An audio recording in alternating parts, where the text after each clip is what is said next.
বৃদ্ধি হল অৰুণোদয়ৰ ধন আজিৰ পৰা একাউণ্টত সোমাব 550 টকাকৈ এই মুহূৰ্তত অসমৰ সৰ্বোচ্চ ৰাইজৰ কাৰণে লৈ আহিছোঁ বিগ ব্ৰেকিং নিউজ অৰুণোদয় হিতাধিকাৰীৰ কাৰণে ভাল খবৰ নমস্কাৰ মই দুলাল আৰু আপোনালোকে চাবলৈ আৰম্ভ কৰিছে মিৰৰ অসম বৃদ্ধি হল অৰুণোদয় আঁচনিৰ ধন এই মুহূৰ্তৰ বিগ ব্ৰেকিং নিউজ আজিৰ পৰা হিতাধিকাৰীয়ে লাভ কৰিব 550 টকাকৈ ধন এই মুহূৰ্তৰ বিগ ব্ৰেকিং নিউজ আজি অৰুণোদয় হিতাধিকাৰীৰ একাউণ্টত সোমাব ধন 250 টকাকৈ বৃদ্ধি পালে অৰুণোদয় আঁচনিৰ ধন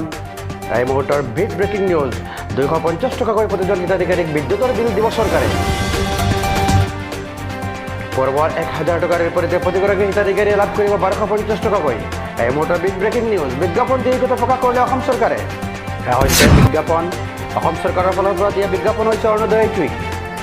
এই মুহূৰ্তৰ বিগ ব্ৰেকিং নিউজ আজি অৰুণোদয় হিতাধিকাৰীয়ে লাভ কৰিব একাউণ্টত টকা